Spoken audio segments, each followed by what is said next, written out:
Hello everyone and welcome back to my channel. My name is Ajua. Let's talk about the topic redundancy. I have some fragrances that I want to share with you in this particular video, which I feel are redundant. I'm not here to guide you as to if you should buy them or not. I'm just going to discuss a few thoughts about redundancy and let you know what I think about these newer fragrances that are very identical to already existing DNAs. One thing I find when it comes to some new releases is the fact that when they are being marketed, although very noticeable DNA, the first few people, especially, I don't know, people will say you are bitter because you don't get PR, you are bitter because you're not getting this or that. No, I am not bitter because I'm not getting PR. I'm very content with my channel and how it's growing.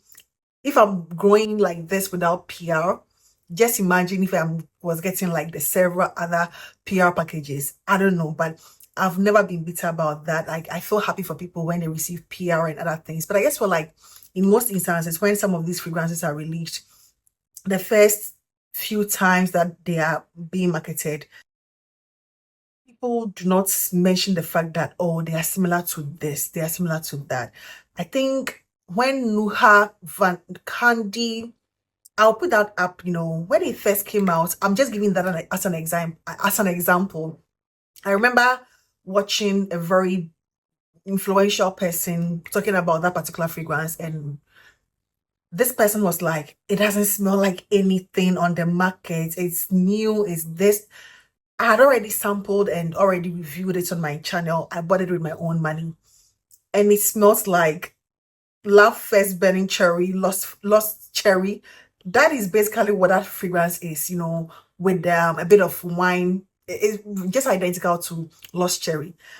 I respect that person, but I was like, girl, boy, you could have said it's Lost Cherry or Love First Burning Cherry, that DNA with something a little with a twist. But to say it is non-existent, it's new, I can't find anything to compare this one with, it feels betraying if a person goes to buy it and then realizes, oh, it's already this one. That is my 2 cents that about being honest and upfront about what some of these newer fragrances are already mimicking or duping. I think we should just do better as creators, as influencers. Just let people know if the people are going to buy, they will still buy. If they like the DNA, and the people don't mind having 3, 4, 5 of the same thing. So just be upfront and let us know how these ones smell. And case in point is going to be Hawas for Hair Eclat by Rasasi. I think it is beautiful. I think it is very beautiful. For me, Delina it's one of the beautiful scents, although very, do I say infiltrated on the market? But Delina has always been good, whether the La Rosée, the original Delina, or the exclusive. All of them, I love all of them. That scent DNA, and that is exactly what Rasasi's Hawas for Hair Eclat smells to me. Do I get any noticeable twist? Not necessarily. Not necessarily a very noticeable twist. The same Delina exclusive Delina vibe, the lychee, bergamot, incense. I don't particularly get anything like a very noticeable twist when it comes to this. And for this to come out in 2025, I mean, it's well done. It's very beautiful, but I think it is redundant AF, like how many Delinas do we need? Although it is well made and well done, it smells amazing, it smells fantastic. But sometimes you get in and out, you get over some of these very popular fragrances, you go back to them, you are in and out of love with them. I don't hate Delina, but I think Hawas for Hair Eclat is quite late on the market. Yeah, it's quite late, 2025.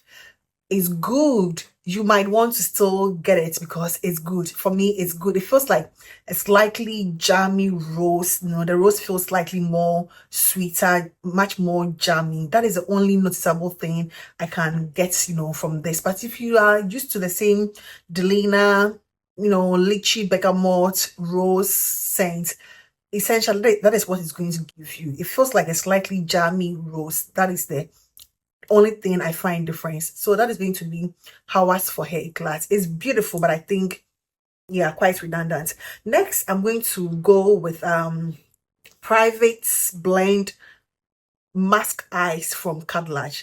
I think this was also, this is just Valaya, is Valaya Mystic Bouquet, Delilah Blanc. I have Delilah Blanc that I compare this one with, Delilah Blanc from Maison Alhambra. The same thing, very, very negligible differences. And I think this is like March. It was released in March of this year.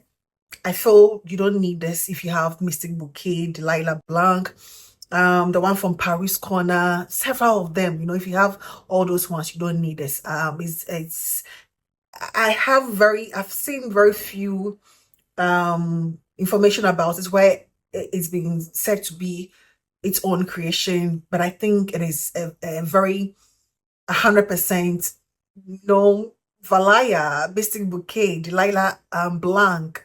That is what essentially it is, nothing else, So when it comes to Kadlaj Private Blend Mask, I don't even find anything like it's a twist.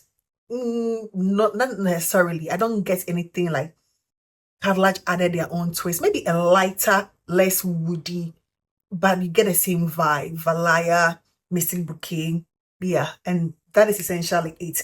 So the whole Elicia line from Fragrance World, I think I like the Elicia line. I think the several dupes of Kale fragrances, Eating Juicy Apple, Patchouli, Sugar Patchouli, and the rest, like I've seen quite a bit of dupes on the markets. They are there. This Elicia line,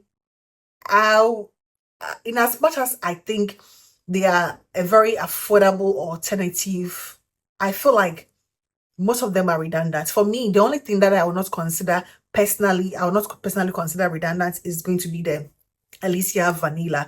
I think we all know Vanilla 28 has been one of the fragrances a lot of people have requested dupes from Middle Eastern houses for a very long time. It is only in 2025 that a lot of releases are coming out. I don't know why.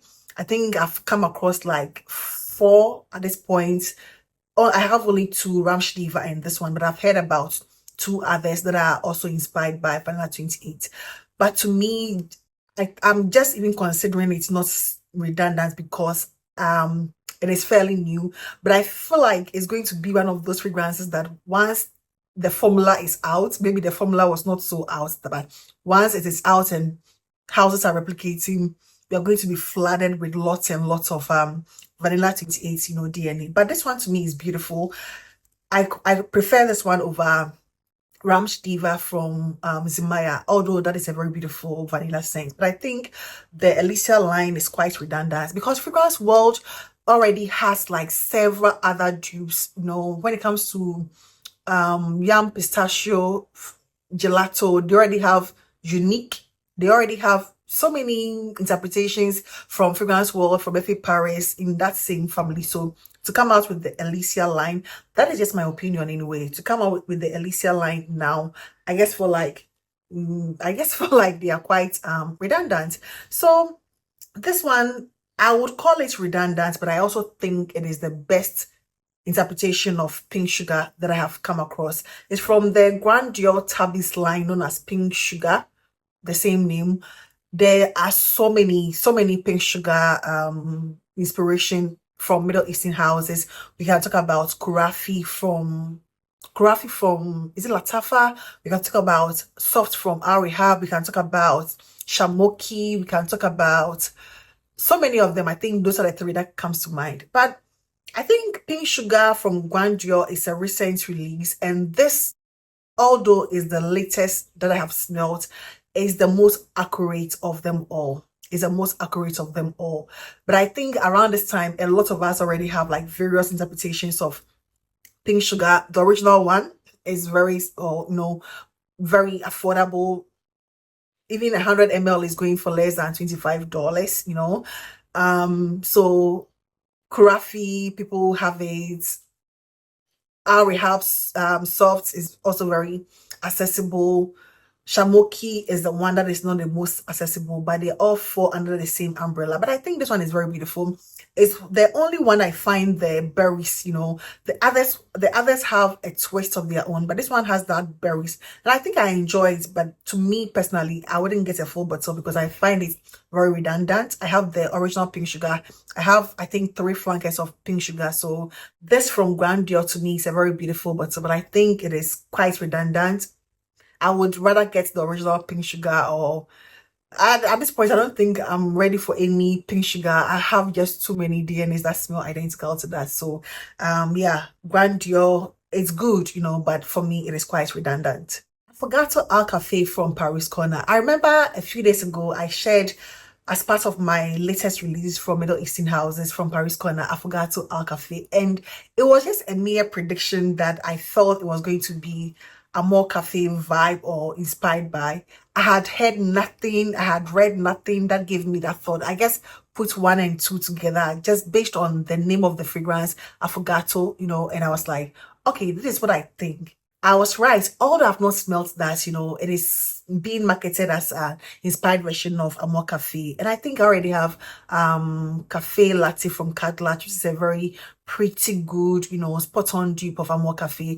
I love the scent profile. I think something like Paris Corner Date Caramel gives me the same vibe, although not necessarily the same thing. It gives me similar vibe, but the Amor Cafe thing I enjoy. I said I was not going to get I forgot to Al Cafe, but I'm tempted to get it because it's a more cafe and I love that, but I'm not too sure whether I'm picking it up now or maybe later if I'm able to go through my cafe latte. But these are the fragrances wanted to share with you as being redundant to me. Not to say you shouldn't buy them. I'm here to just give you my thoughts. I guess wanted to talk about the whole redundancy and the fact that I think as fragrance reviewers we can do better. Let's just let the people know, let the audience know that this it is inspired by this, or unless you don't know what the fragrance is inspired by, but in most cases I believe a lot of us are familiar with some of these very existing DNAs that we can do a lot better by educating the audience and letting them know, oh, it is an already existing DNA. It smells like A, B, and C, but I think you can still get it. If people want to get it, they will still get it. It's so painful, reviewing fragrances and people getting it and then coming back to tell you, oh, I already have this in my collection. I should have bought something else. Money is hard to come by, so up front, we should just be truthful and tell people it smells like A, B, and C. So, but it has a twist like this or like that. If people are still interested, they are still going to buy it, and that is going to be my 2 cents about redundancy and the need for us to do a lot better by being upfront and telling people what the newer releases are already, if they are already existing DNAs. I think it is only fair we share that for people to be aware of what they are getting themselves into. And that is going to be my 2 cents for today, and I hope this video found you well. Please do not forget to give this video a thumbs up or otherwise. Yeah, and I hope to see you in my next one. Take care. Bye.